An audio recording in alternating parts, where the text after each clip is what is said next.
Well, who charges someone with 179 counts of animal cruelty and then lets him keep the dogs for 2 years? That's the situation in Elliott County, Kentucky, site of a well-known animal sanctuary that we investigated 2 years ago. We're continuing that probe tonight because we've learned dozens of the dogs the Trixie Foundation's been allowed to keep pending trial have died. The last time we showed up here unannounced, the dogs were ankle-deep in mud, shaking in 34-degree weather, searching for dry ground, eating grass, lapping up water from mud puddles. And the man who runs the Trixie Foundation Animal Sanctuary wouldn't let us in. Why can't you take us in then? Well, because I don't want to. How come? Well, why do I have to? 2 years later, on February 5th, when we make another surprise visit to the Trixie Foundation in Elliott County on another 34-degree day, it's the same muddy story. And we're forced to interview Randy Skaggs through a chain-link fence. It's never meant to be a situation where it looks like a subdivision where you got little sidewalks and manicured lawns, and this is not that place. People from all over the world donate money to the Trixie Foundation, the best kept secret in animal welfare, according to its website, nestled beside a bubbling brook in a secluded valley, a spiritual and emotional place of contentment and tranquility. I mean, you've seen it. It's muddy. This is not a nestled beside a bubbling brook little haven. This is a really horrible, horrible place. One big difference from our visit 2 years ago, most of the dogs have been moved from the original compound because the EPA determined the environment was being adversely affected by the runoff from so many animals.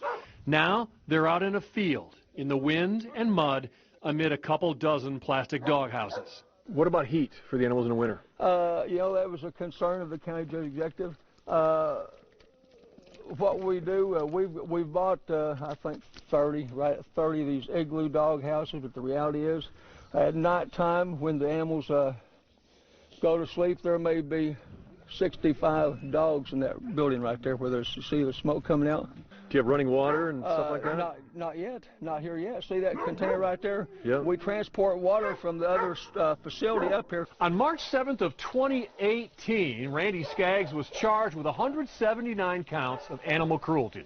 In a bizarre twist, he was allowed to keep most of the animals that he is accused of endangering. And now, here we are, going on 2 years later, still awaiting trial. Dogs still here, too, that haven't died. One dog's leg rotted off, and he was refusing euthanasia for that dog. And he watched that dog drag that rotten leg around. Julia Sharp says workers who've left Trixie are telling horror stories about the more than 70 dogs who've died here since the cruelty charges were filed. They're reporting that dogs are dying, laying in the mud, freezing, have no shelter. We were told that one dog was placed inside one of the igloos after she was dead and was left there to rot for 2 weeks inside one of those dog houses. Sharp started a Facebook page where animal lovers try to monitor Trixie. Our page is Stop the Trixie Foundation, a.k.a. the Gulag. I call it the Gulag of Despair because that's what it is. There's not a single happy animal out there. Yeah, there's a Facebook site calling this a gulag. The gulag of despair, where all these animals are living in misery and they hate me and they hate being here. Well, that's all crap.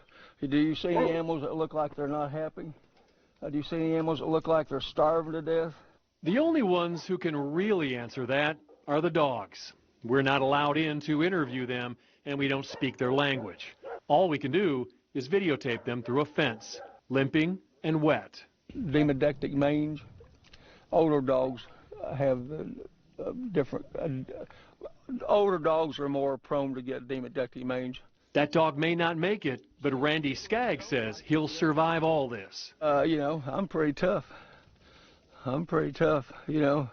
My heritage is Vikings. They don't make them like that anymore. And I'm going to hang in there because I believe what I'm doing is right. So I had a lot of questions for the prosecutor in this case, like, does he know so many dogs are dying? And why has Skaggs been allowed to keep them now for 2 years? But Cecil Watkins didn't return my call. Skaggs' jury trial now set for April 17th. We'll keep you posted on what happens.